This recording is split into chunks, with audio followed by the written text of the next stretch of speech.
تفسیر صافی، تالیف مفسر محمد بن مرتضی المعروف ملا فیض کاشانی، ترجمہ و تلخیص مولانا سید تلمیذ حسنین رضوی، شائع کردہ ادارہ نشر دانش نیو جرسی امریکہ۔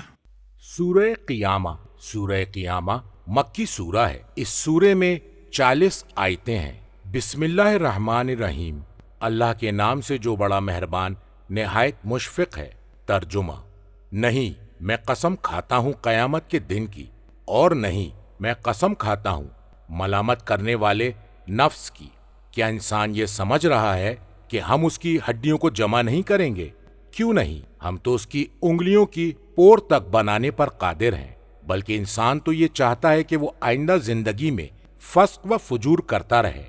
وہ پوچھتا ہے قیامت کا دن کب آئے گا، جب آنکھیں پتھرا جائیں گی اور چاند کو گہن لگے گا، سورج اور چاند یکجا کر دیے جائیں گے۔ اس دن انسان کہے گا بھاگ کر کہاں جاؤں؟ ہرگز نہیں، کوئی پناہ کی جگہ نہیں۔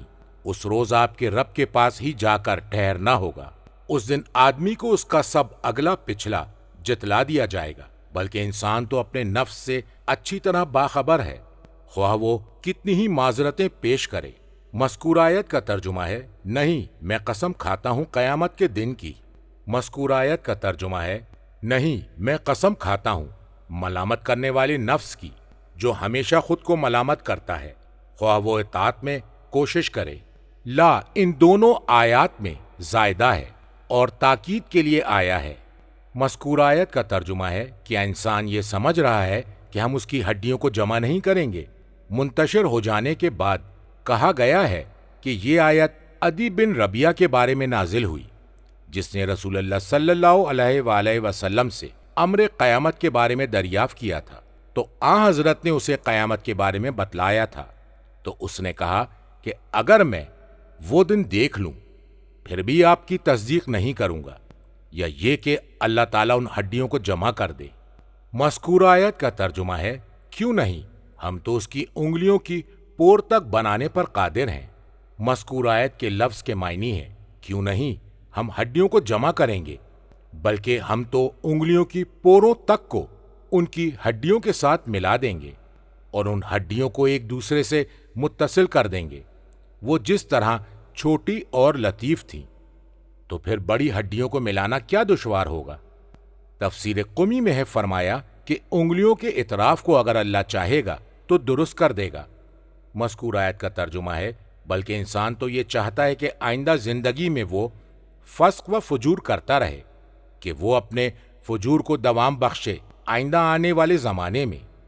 تفسیر قمی میں ہے فرمایا کہ وہ گناہوں کو مقدم رکھتا ہے اور توبہ کو مؤخر کر دیتا ہے اور کہتا ہے ان قریب میں توبہ کر لوں گا۔ مذکور آیت کا ترجمہ ہے وہ پوچھتا ہے قیامت کا دن کب آئے گا، یعنی قیامت کب ہوگی، اسے بعید سمجھتے ہوئے اور مذاق اڑاتے ہوئے۔ مذکور آیت کا ترجمہ ہے جب آنکھیں پتھرا جائیں گی، خوف کے مارے حیرت کی کیفیت سے دوچار ہوگی۔ جس طرح کوئی شخص اگر برق کی طرف دیکھے تو اس کی آنکھ ششدر اور حیران ہو جاتی ہے۔ تفسیر قمی میں ہے فرمایا جب آنکھ بجلی زدہ ہوگی تو وہ دیکھنے پر قادر نہ ہوگا۔ مذکور آیت کا ترجمہ ہے اور چاند کو گہن لگ جائے گا، یعنی چاند کی روشنی ختم ہو جائے گی۔ مذکور آیت کا ترجمہ ہے اور سورج اور چاند یکجا کر دیے جائیں گے۔ کتاب غیبت میں امام قائم علیہ السلام سے مروی ہے، آپ سے سوال کیا گیا کہ یہ کب ہوگا، تو فرمایا جب تمہارے اور کعبہ کے راستے کے درمیان کوئی چیز حائل ہو جائے گی اور چاند اور سورج کو یکجا کر دیا جائے گا اور ان دونوں کے ساتھ ستارے اور سیارے چکر لگا رہے ہوں گے۔ سوال کیا گیا یہ کب ہوگا، تو فرمایا فلاں اور فلاں سال میں دابت الارض صفا اور مروہ کے درمیان سے نکلے گا اور اس کے ساتھ موسیٰ علیہ السلام کا عصا ہوگا اور حضرت سلیمان علیہ السلام کی انگوٹھی ہوگی، وہ لوگوں کو کھینچ کر محشر کی طرف لے جائے گا۔ اور کہا گیا ہے کہ ان آیات نشانیوں سے مقصود موت کی علامتوں کا ظاہر ہونا ہے۔ مذکور آیت کا ترجمہ ہے اس دن انسان کہے گا بھاگ کر کہاں جاؤں؟ انسان ایسے مایوس شخص کا قول دہرائے گا جو اپنی تمناؤں اور آرزوؤں کے حصول سے مایوس ہو چکا ہوگا۔ مذکور آیت کا ترجمہ ہے ہرگز نہیں، کوئی پناہ کی جگہ نہیں۔ مذکور آیت کے الفاظ کے معنی ہے کوئی پناہ گاہ نہیں۔ یہ پہاڑ کا استعارہ ہے اور اس کا اشتقاق وزرا سے ہے، جس کے معنی ہے بوجھ، پہاڑ کے بوجھ سے تشبیہ دی گئی ہے۔ مذکور آیت کا ترجمہ ہے اس روز آپ کے رب کے پاس ہی جا کر ٹھہرنا ہوگا، صرف اس کی طرف اور اس کے حکم کی طرف اور اس کی مشیت کی طرف جائے قرار ہے۔ مذکور آیت کا ترجمہ ہے اس دن آدمی کو اس کا سب اگلا اور پچھلا جتلا دیا جائے گا۔ تفسیر قمی میں ہے فرمایا اسے بتلایا جائے گا کہ وہ پہلے کیا لے کر آیا تھا اور بعد میں کیا ہوا۔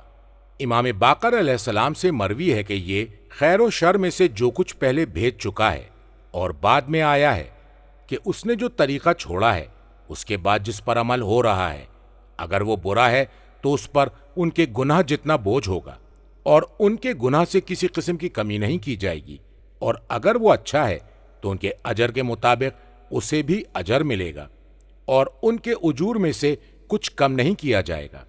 مذکور آیت کا ترجمہ ہے بلکہ انسان تو اپنے نفس سے اچھی طرح باخبر ہے، وہ اپنے اعمال پر واضح برہان اور ثبوت ہے، اس کے لیے وہ اس کا مشاہدہ کر رہا ہے یا اس کی آنکھیں نگران ہیں، لہٰذا اسے بتلانے کی چندہ حاجت نہیں۔ مذکور آیت کا ترجمہ ہے خواہ وہ کتنی ہی معذرتیں پیش کرے، اگرچہ وہ امکان بھر ہر چیز کو لا کر اس کے ذریعے معذرت پیش کرے۔ تفسیر قمی میں ہے فرمایا اسے معلوم ہے کہ اس نے کیا کیا ہے، خواہ وہ عذر پیش کرے۔ کتاب کافی اور عیاشی میں امام صادق علیہ السلام سے مروی ہے فرمایا کہ تم میں سے وہ شخص کیا کرتا ہے جو اچھائی کو ظاہر کرتا ہے اور برائی کو چھپاتا ہے؟ کیا ایسا نہیں ہے کہ جب وہ اپنے نفس کی طرف رجوع کرے تو اسے پتہ چل جائے گا کہ ایسا نہیں ہے؟ اللہ تبارک و تعالیٰ فرما رہا ہے، مذکور آیت کا ترجمہ ہے اگر پوشیدہ معاملات درست ہو جائیں تو اعلانیہ امور تقویت حاصل کر لیتے ہیں۔ اور امام صادق علیہ السلام سے مروی ہے کہ آپ نے اس آیت کی تلاوت فرمائی اور کہا کہ انسان کیا کرتا ہے کہ اللہ اس کے بارے میں جو کچھ جانتا ہے وہ اس کے برعکس لوگوں سے معذرت کرتا ہے۔ رسول اللہ صلی اللہ علیہ وآلہ وسلم فرماتے تھے جو راز کو پوشیدہ رکھتا ہے تو اللہ اسے ویسی ہی چادر اڑا دیتا ہے، اگر خیر ہو تو خیر کی چادر اور اگر شر ہو تو شر کی چادر۔ ترجمہ: اے نبی، آپ جلدی یاد کرنے کے لیے اپنی زبان کو حرکت نہ دیجیے، بلا شبہ اس کا جمع کرنا اور پڑھوانا ہماری ذمہ داری ہے۔ جب ہم اسے پڑھوا رہے ہوں تو آپ اسی کے مطابق پڑھتے رہیں، پھر اس کی تشریح بھی ہماری ذمہ داری ہے۔ ہرگز نہیں، تم دنیاوی چیزوں سے محبت کرتے ہو اور تم آخرت کو چھوڑ دیتے ہو۔ کچھ چہرے اس روز تر و تازہ ہوں گے، اپنے پروردگار کی طرف دیکھ رہے ہوں گے، اور اس دن کچھ چہرے اداس ہوں گے اور سمجھ رہے ہوں گے کہ ان سے کمر توڑ معاملہ کیا جائے گا۔ مذکور آیت کا ترجمہ ہے اے نبی، آپ جلدی یاد کرنے کے لیے اپنی زبان کو حرکت نہ دیجیے، یعنی اے محمد، آپ وحی کے ختم ہونے سے پہلے قرآن پڑھتے ہوئے اپنی زبان کو حرکت نہ دیجیے تاکہ آپ اسے جلدی سے یاد کر لیں، اور اس ڈر سے کہ کہیں اس میں سے کچھ چھوٹ نہ جائے۔ تفسیر مجموع البیان میں ابن عباس سے مروی ہے کہ جب قرآن نازل ہوتا تھا تو نبی اکرم صلی اللہ علیہ وآلہ وسلم بہت جلد اپنی زبان کو حرکت دینے لگتے کہ قرآن سے محبت کی وجہ سے اور اسے حاصل کرنے کی تمام میں اور اسے یاد کرنے کے لیے اس ڈر سے کہ کہیں اسے بھول نہ جائیں، اللہ تعالیٰ نے انہیں اس بات سے منع فرمایا ہے۔ اور ان قریب اس آیت کے سبب نزول کی دوسری وجہ ہم قمی کے حوالے سے بیان کریں گے۔ مذکور آیت کا ترجمہ ہے بلا شبہ اس کا جمع کرنا اور پڑھوانا ہماری ذمہ داری ہے۔ مذکور آیت کے لفظ کے معنی ہے آپ کے سینے میں اس کا جمع کرنا۔ مذکور آیت کے لفظ کے معنی ہے اور آپ کی زبان سے اس کی قرات کو مستحکم کرنا، اور یہ منع کرنے کی علت بیان کی جا رہی ہے۔ پیج 371۔ مذکور آیت کا ترجمہ ہے جب ہم اسے پڑھوا رہے ہوں تو آپ اس کے مطابق پڑھیے، یعنی جبرائیل علیہ السلام کی زبانی جب ہم آپ کو پڑھوا رہے ہوں آپ اسے دوبارہ پڑھیے تاکہ وہ آپ کے ذہن میں بیٹھ جائے۔ تفسیر مجموع البیان میں ابن عباس سے مروی ہے کہ اس آیت کے نازل ہونے کے بعد جبرائیل امین علیہ السلام ان پر نازل ہوتے تو وہ نگاہ نیچی کیے خاموش رہتے، ان کے جانے کے بعد اس آیت کو پڑھنا شروع کرتے۔ مذکور آیت کا ترجمہ ہے پھر اس کی تشریح بھی ہماری ذمہ داری ہے۔ مذکور آیت کے لفظ کے معنی ہے اس چیز کا بیان جس کے معنی و مفاہیم آپ پر دشوار ہوں۔ مذکور آیت کا ترجمہ ہے ہرگز نہیں، تم دنیاوی چیزوں سے محبت کرتے ہو۔ مذکور آیت کے لفظ کے معنی ہے شاید انکار کرنا ہے اس بات سے کہ انسان معذرت پیش کرتا ہے، باوجود یہ کہ اسے اپنے نفس پر بصیرت حاصل ہے، اور یہ ان دونوں کے درمیان جملہ معترضہ ہے۔ تفسیر قمی میں ہے فرمایا مذکور آیت کے لفظ سے مراد یہ موجودہ دنیا ہے۔ مذکور آیت کا ترجمہ ہے اور تم آخرت کو چھوڑ دیتے ہو۔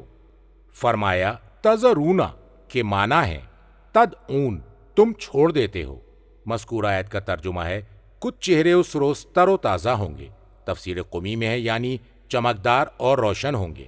مذکور آیت کا ترجمہ ہے اپنے پروردگار کی طرف دیکھ رہے ہوں گے۔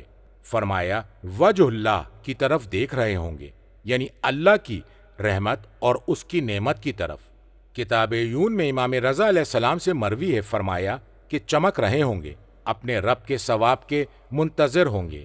کتاب توحید اور احتجاج میں امیر المومنین علیہ السلام سے ایک حدیث میں مروی ہے فرمایا کہ اولیاء اللہ حساب کے ختم ہو جانے کے بعد ایک نہر کے پاس پہنچیں گے جس کا نام حیوان ہے، اس میں غسل کریں گے اور اس سے پانی پئیں گے تو اس سے ان کا چہرہ روشن اور چمکدار ہو جائے گا اور ان سے ہر طرح کی گندگی اور تھکن دور ہو جائے گی۔ پھر انہیں حکم دیا جائے گا اور وہ جنت میں داخل ہو جائیں گے، اور اس جگہ سے وہ اپنے رب کی جانب دیکھ رہے ہوں گے کہ وہ انہیں کس انداز سے ثواب عطا کر رہا ہے۔ فرمایا اللہ تعالیٰ کے قول ایلا ربیہا ناظرتن کا یہی مفہوم ہے، اور نظر سے مراد اللہ تبارک و تعالیٰ کے ثواب کو دیکھنا ہے۔ اور کتاب احتجاج میں یہ اضافہ ہے، اور ناظرہ بعض لغت میں منتظرت انتظار کرنے والے کا مفہوم دے رہا ہے۔ کیا تم نے اللہ تعالیٰ کا قول نہیں سنا؟ مذکور آیت کا ترجمہ ہے میں انتظار کرتی ہوں کہ قاصد کیا جواب لاتے ہیں۔ اس آیت میں ناظرتن منتظرتا کا مفہوم دے رہا ہے۔ مذکور آیت کا ترجمہ ہے اور اس دن کچھ چہرے اداس ہوں گے۔ باصرتن کا مفہوم ہے شدیدت العبوس، شدید ترش اور تیوری چڑھے ہوئے ہوں گے۔ مذکور آیت کا ترجمہ ہے اور سمجھ رہے ہوں گے کہ ان سے کمر توڑ معاملہ کیا جائے گا۔ مذکور آیت کے لفظ کے معنی ہے وہ مصیبت جو کمر کو شکستہ کر دے۔ ترجمہ ہرگز نہیں، جب جان حلق تک پہنچ جائے گی اور پوچھا جائے گا کہ ہے کوئی جھاڑ پھونک کرنے والا، اور انسان نے سمجھ لیا کہ اب دنیا سے فراق کا وقت آ گیا ہے اور پنڈلی سے پنڈلی جڑ جائے گی، وہ آپ کے رب کی طرف روانگی کا دن ہوگا۔ اس نے نہ تصدیق کی نہ ہی نماز پڑھی، البتہ جھٹلایا اور منہ موڑا، پھر اتراتا ہوا اپنے گھر والوں کی طرف چل دیا۔ یہ روش تیرے ہی لیے مناسب ہے اور تجھی کو زیب دیتی ہے، پھر یہ روش تیرے لیے موزوں ہے اور تجھی کو بچاتی ہے۔ کیا انسان نے یہ سمجھ رکھا ہے کہ اسے یوں ہی چھوڑ دیا جائے گا؟ کیا وہ ایک حقیر پانی کا نطفہ نہ تھا جسے رحم میں ٹپکایا جاتا ہے، پھر وہ القا لوتھڑا بنا، پھر خدا نے اس کے اعضا و جوارے بنائے، پھر اس سے مرد و زن کے جوڑے بنائے، تو کیا وہ خدا اس بات پر قادر نہیں کہ مردوں کو زندگی عطا کر دے؟ مذکور آیت کے لفظ کے معنی ہے ایسا ہرگز نہیں، یہ ہٹانا اور باز رکھنا ہے کہ دنیا کو آخرت پہ ترجیح دی جائے۔ مذکور آیت کا ترجمہ ہے جب جان حلق تک پہنچ جائے گی۔ تفسیر قمی میں ہے فرمایا یعنی سانس جب ہنسلی کی ہڈی تک پہنچ جائے گی۔ مذکور آیت کا ترجمہ ہے اور پوچھا جائے گا کہ کوئی جھاڑ پھونک کرنے والا ہے؟ فرمایا اس سے دریافت کیا جائے گا تمہیں کس نے جھاڑ پھونک کیا ہے؟ مذکور آیت کا ترجمہ ہے اور انسان نے سمجھ لیا کہ اب دنیا سے فراق کا وقت آ گیا ہے، اسے معلوم ہو گیا ہے کہ اس پر جو مصیبت نازل ہوئی ہے اس کی وجہ سے دنیا اور وہ جس سے محبت کرتا ہے اس کی جدائی کا وقت آ گیا ہے۔ مذکور آیت کا ترجمہ ہے اور پنڈلی سے پنڈلی جڑ جائے گی، یعنی دنیا کی جدائی کی شدت خوف آخرت کی شدت سے جڑ جائے گی، متصل ہو جائے گی۔ مذکور آیت کا ترجمہ ہے وہ آپ کے رب کی طرف روانگی کا دن ہوگا۔ تفسیر قمی میں ہے فرمایا کہ انہیں اللہ کی طرف کھینچ کر لایا جائے گا۔ اور کتاب کافی میں امام باقر علیہ السلام سے مروی ہے کہ آپ سے اس آیت کے بارے میں دریافت کیا گیا تو فرمایا کہ یہ فرزند آدم ہے جب اس تک موت کا پیغام آتا ہے تو وہ کہتا ہے کیا کوئی طبیب ہے؟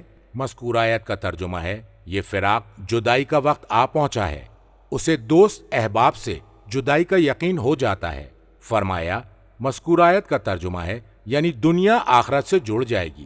مذکورہ آیت کا ترجمہ ہے کہ رب العالمین کی طرف ہر ایک کی باز گشت ہوگی۔ مذکورہ آیت کا ترجمہ ہے اس نے تصدیق کی اور نہ ہی نماز پڑھی، اس نے اس چیز کی تصدیق نہیں کی جس کی تصدیق لازمی تھی، اور نہ ہی جو نماز اس پر فرض کی گئی تھی اسے ادا کیا۔ مذکورہ آیت کا ترجمہ ہے جھٹلایا اور منہ موڑ لیا۔ مذکورہ آیت کے لفظ کے معنی ہے یعنی اطاعت سے منحرف ہو گیا۔ مذکورہ آیت کا ترجمہ ہے پھر اتراتا ہوا اپنے گھر والوں کی طرف چل دیا۔ مذکورہ آیت کے لفظ کے معنی ہے اس بات پر افتخار کرتے ہوئے وہ اترا رہا تھا۔ یہ لفظ مت سے ماخوذ ہے جس کے معنی ہے غرور و تکبر، اترانا، گھمنڈ کرنا۔ مذکورہ آیت کا ترجمہ ہے یہ روش تیرے ہی لیے مناسب ہے اور تجھی کو زیب دیتی ہے، کہا گیا ہے یعنی تجھ پر واقع ہو۔ مذکورہ آیت کا ترجمہ ہے پھر یہ روش تیرے لیے موضوع ہے اور تجھی کو بھاتی ہے، یعنی یکے بعد دیگرے تمہارے لیے اسے مقرر بیان کیا گیا ہے۔ کتاب عیون میں امام تقی علیہ السلام سے مروی ہے کہ آپ سے اس آیت کے بارے میں دریافت کیا گیا تو آپ نے فرمایا کہ اللہ تبارک و تعالیٰ فرما رہا ہے تمہارے لیے خیر دنیا سے بھی دوری ہے اور خیر آخرت سے بھی تمہارے لیے بعد دوری ہے۔ تفسیر قمی میں ہے کہ اس آیت کا سبب نزول یہ ہے کہ رسول اللہ صلی اللہ علیہ وآلہ وسلم نے حضرت علی علیہ السلام کی بیعت کے لیے غدیر قم کے دن لوگوں کو بلایا۔ جب یہ بات لوگوں تک پہنچی اور انہیں علی علیہ السلام کے بارے میں یہ خبر دی گئی تو لوگ واپس لوٹے، اور ایک شخص مغیرہ بن شعبہ اور ابو موسیٰ اشعری پر ٹیک لگائے ہوئے تھا، اور وہ اپنے اہل کی طرف یہ کہتے ہوئے واپس آیا کہ ہم حضرت علی علیہ السلام کی ولایت کا ہرگز اقرار نہیں کریں گے اور محمد کی اس بات کی تصدیق نہیں کریں گے۔ تو اس وقت اللہ تعالیٰ نے یہ آیت نازل فرمائی فَلَا صَدَّقَ وَلَا صَلَّى۔ تو اس کے بعد رسول اللہ صلی اللہ علیہ وآلہ وسلم منبر پر تشریف لے گئے اور وہ ان لوگوں سے برات کا اظہار کرنا چاہتے تھے کہ اللہ تعالیٰ نے یہ آیت نازل فرمائی۔ مذکورہ آیت کا ترجمہ ہے تو اس وقت رسول اللہ صلی اللہ علیہ وآلہ وسلم خاموش ہو گئے اور آپ نے اس شخص کا نام نہیں لیا۔ تفسیر مجمع البیان میں نبی اکرم صلی اللہ علیہ وآلہ وسلم سے مروی ہے کہ آپ نے ابو جہل کا ہاتھ تھاما، پھر اس سے کہا۔ مذکورہ عربی کا ترجمہ ہے تو ابو جہل نے کہا کہ آپ مجھے کس چیز سے دھمکا رہے ہیں؟ آپ اور آپ کا پروردگار میرا کچھ بھی نہیں بگاڑ سکتے، اور میں اس وادی کے لوگوں میں بڑی عزت کا مالک ہوں۔ تو اس وقت اللہ تبارک و تعالیٰ نے یہ آیت نازل فرمائی جیسا کہ رسول اللہ صلی اللہ علیہ وآلہ وسلم نے اس سے فرمایا۔ مذکورہ آیت کا ترجمہ ہے کہ انسان نے یہ سمجھ رکھا ہے کہ اسے یوں ہی چھوڑ دیا جائے گا۔ مذکورہ آیت کے لفظ کے معنی ہیں محملن، لغو، بیکار، محمل۔ تفسیر قمی میں ہے فرمایا نہ اس سے حساب کیا جائے گا اور نہ عذاب کیا جائے گا اور نہ ہی کسی معاملے میں سوال کیا جائے گا۔ مذکورہ آیت کا ترجمہ ہے کیا وہ ایک حقیر پانی کا نطفہ نہ تھا جسے رحم میں ٹپکایا جاتا ہے؟ مذکورہ آیت کا ترجمہ ہے پھر وہ القا، لوتھڑا بنا، پھر خدا نے اس کے اعضاء و جوارے بنائے، اس کی تقدیر متعین کی اور اس میں نظام عدل، اعتدال قائم کر دیا۔ مذکورہ آیت کا ترجمہ ہے پھر اس سے مرد و زن کے جوڑے بنائے۔ زوجین کے معنی ہے صنفین، دو اقسام۔ مذکورہ آیت کا ترجمہ ہے تو کیا خدا اس بات پر قادر نہیں کہ مردوں کو زندگی عطا کر دے؟ تفسیر مجمع البیان میں ہے نبی اکرم صلی اللہ علیہ وآلہ وسلم سے مروی ہے کہ جب یہ آیت نازل ہوئی تو آن حضرت نے فرمایا۔ مذکورہ آیت کا ترجمہ ہے اے اللہ تو پاک ہے، بے شک ایسا ہی ہے۔ فرمایا کہ یہ حدیث امام باقر علیہ السلام اور امام صادق علیہ السلام سے مروی ہے۔ کتاب عیون میں امام رضا علیہ السلام سے مروی ہے کہ وہ جب بھی یہ سورت پڑھتے تھے تو سورت کے ختم ہو جانے کے بعد یہ فرماتے تھے۔ کتاب ثواب الاعمال اور مجموع البیان میں امام باقر علیہ السلام سے مروی ہے کہ جو شخص سورہ قیامت کی مسلسل قرات کرتا رہے گا اور اس سورے پر عمل کرے گا تو اللہ تبارک و تعالیٰ اسے رسول اللہ صلی اللہ علیہ وآلہ وسلم کے ساتھ اس کی قبر سے بہترین صورت پر مبعوث کرے گا۔ اسے بشارت دی جائے گی اور اس کے سامنے اظہار خوشی ہوگا، یہاں تک کہ وہ صراط اور میزان سے گزر جائے گا۔